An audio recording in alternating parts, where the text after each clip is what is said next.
a.m. and bitterly cold when Greg Doreen pulls alongside the industrial ice maker to fill his tank with the ice slurry that will keep the freshly harvested ocean trout chilled on the 3.5-hour journey to Petunia's processing factory in Devonport.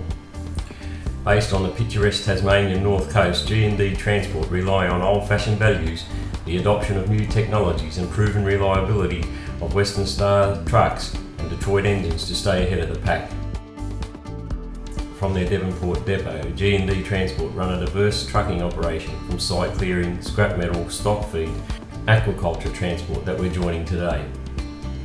The affable, yet fiercely determined Tony Dyke, Business Development Manager, is the D in the G&D Transport. By his own admission, the road for G&D Transport has at times been rocky, but with no shortage of perseverance and the desire to set their own course rather than follow the paths of others, general freight loads diminished as the demands for their specialised live fish transport grew. Shortly before sunrise, the ramp on the Combi Trader 2 raised as the barge slowly backed away from the jetty.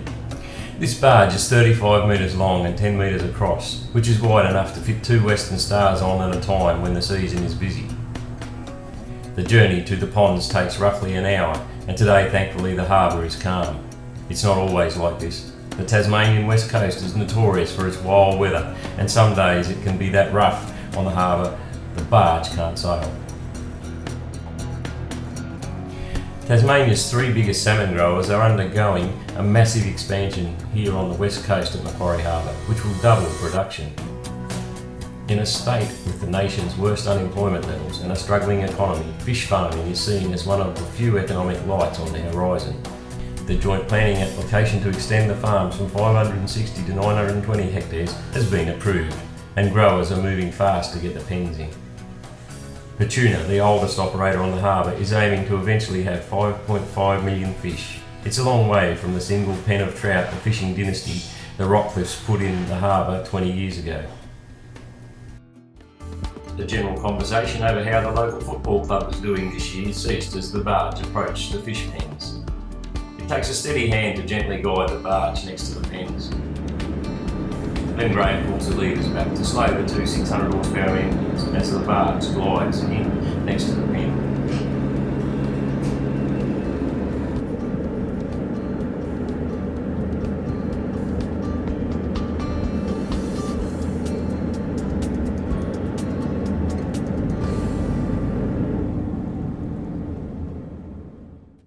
Once the barge is securely tied to the pen, a huge net is lowered into the water. Another boat that is used to feed the fish in the nearby pen with a liquid spray approaches.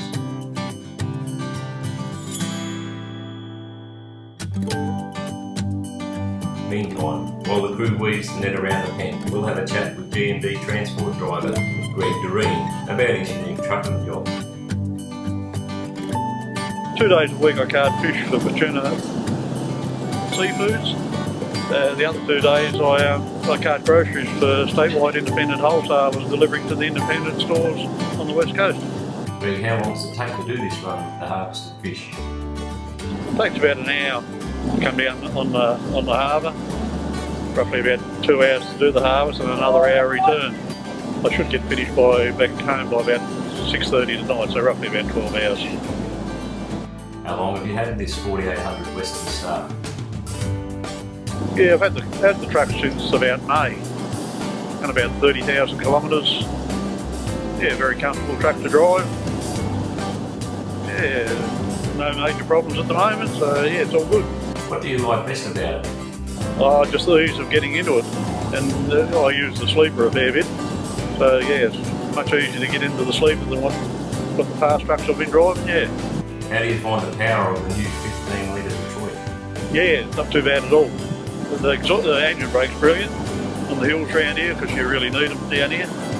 Yeah, it's a nice truck to drive, yeah. The huge feeder hose had been lowered into the pond and the ocean trout were swimming up the tube and up into the stunning machine. The machine can process up to 60 Atlantic salmon or 30 ocean trout per minute.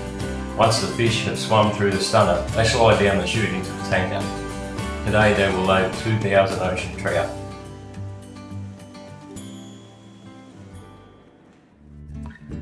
An hour or so later, the tanker was loaded.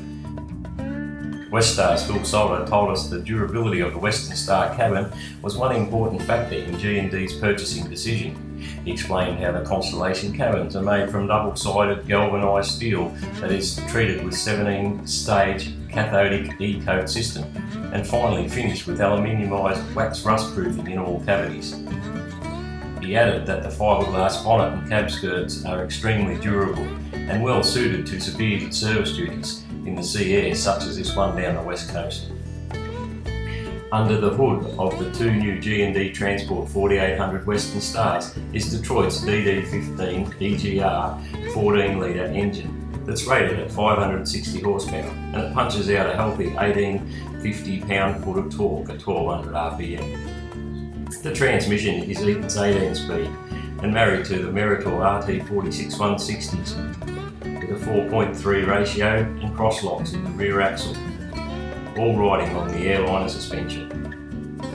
Up front, Phil spec'd the 7-tonne Meritor MFS 73 Easy Steer with 6.6-tonne taper leaf springs that include threaded bushes and high-capacity wheel bearings, along with the TRW TAS 85 power steering box.